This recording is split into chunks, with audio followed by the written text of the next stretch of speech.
Hi, I'm Mike, and welcome to MBGO. This is my 2016 Triumph Tiger 800 XRT, and today let's explore relocating the turn signals. So I guess the first question is, why would you want to bother relocating the turn signals? Well, let me start with a story. When I bought this bike, I did a lot of research on it.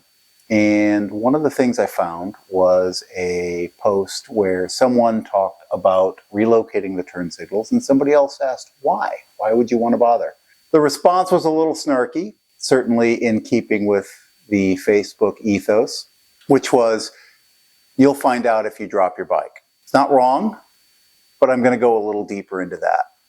The factory turn signals are mounted to these plastic lower fairings. They're bolted right into it. They stick out pretty far. If you go down, these they're mounted on little rubber bushings, but if they may push into this plastic fairing and crack it. This fairing costs about $150 to replace, so protecting it is fairly important. The new location is up here on the mount next to the headlight. It's actually mounted to a small metal frame that also holds the windshield in place.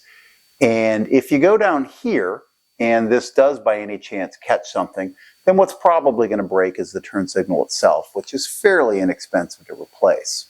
The other nice thing about relocating the turn signals with the kit that I used is that you also get side turn signals. Probably not the most important thing in the world, but we as motorcyclists love to maximize our visibility, and having a side turn signal is helpful in making sure that people next to us know that we have that on. More visibility is better. So to relocate my turn signals, you could probably simply unbolt them and bolt them up here. I decided to use a kit by a company called ADVMoto. First of all, I want to say I have no affiliation whatsoever with ADVMoto.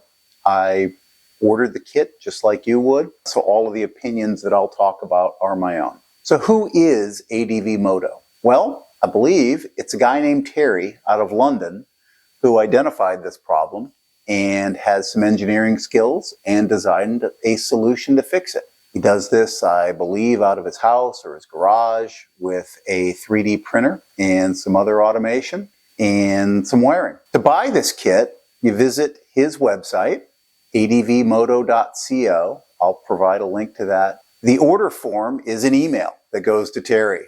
He asks that you send a picture of the side of your bike so he can choose the right kit for your bike. He gets back to you and asks what lenses you want. He has 3 different lenses you can order with this kit.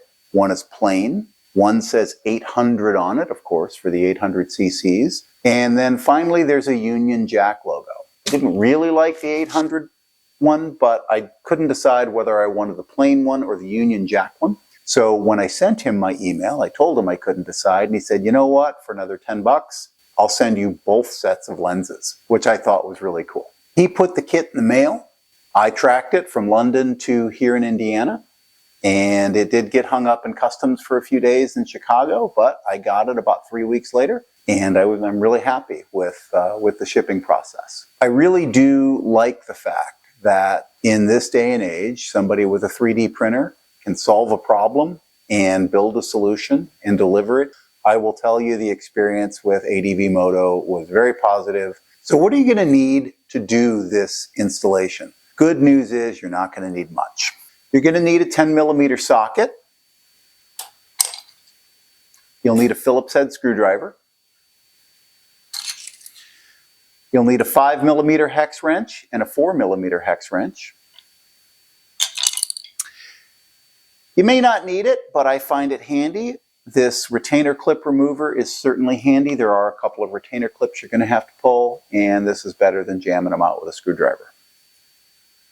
Finally, the factory retainer clips that hold these internal panels on have never fit right for me. So I have a cheap set of retainer clips that I purchased from Amazon, and I was able to replace it with some new retainer clips. And we'll go over that when we talk about the installation. So how do you install this kit? I started here on the left side. To do this, on this side, all you really have to do is remove this internal panel. To do that, there's one 5mm hex bolt that you have to remove, and then you have to remove the retainer clip that I described earlier. Once you do that, you have access to the turn signal, which comes out with one bolt. From there, you take the turn signal out, reinstall it up here with the little adapter that is provided by ADVMoto.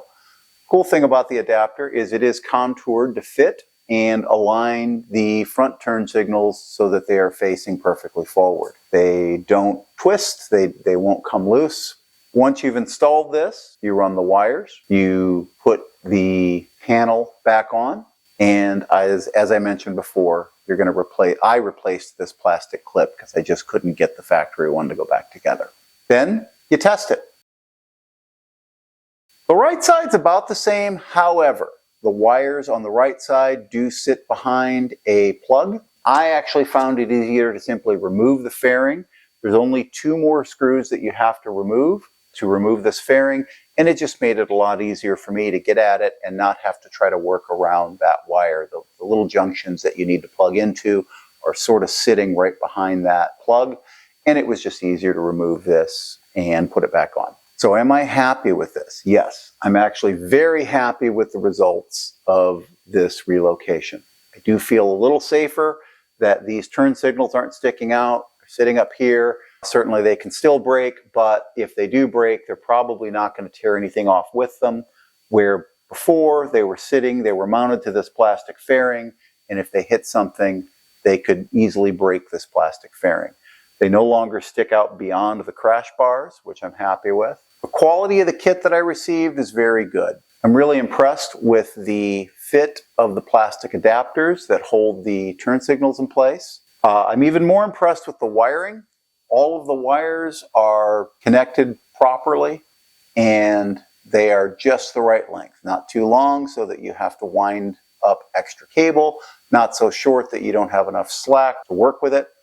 So I'm really happy with the way that these kits were designed. They were clearly designed by somebody who's dealt with this and probably worked through it a few times. A couple of things that maybe could have gone a little bit better. Number one, the kit doesn't come with any instructions. Now, this isn't a super complicated installation. I was able to figure it out, and I'm sure you will be able to as well. But a one-page instruction manual might have been nice. The other thing that I think maybe could have gone a little better is perhaps we could have matched the wiring color to the factory wiring. I did just wire the black to the black, and then whatever wire I had left, I wired to whatever color was in there. That seemed to work just fine. I'm happy with that, but maybe matching the wire might have been an improvement. I did end up going with the Union Jack lenses. If I choose not to, all I have to do is pop these lenses off and I can pop the plain ones on. I'm normally one who likes things to look as factory as possible. In this case, I decided to go with the Union Jack to emphasize the bike's British heritage. But like I said, if I decide that that's a little too flashy for me, no pun intended, I can go back to the standard lenses, and I think that'll look just fine. I'd rate the difficulty of this job as a 2 out of 10. It requires no special tools. Everything you need, you should have in your toolkit. And it took me about 30 minutes to get this done. It's a really simple installation, and as you can see, it looks really good. So I hope this video helps you. If it does, please give it a like and a subscribe. I look forward to bringing you more videos about cars and motorcycles and other things that those of us who like to go like to do. Thank you very much, and have a great day.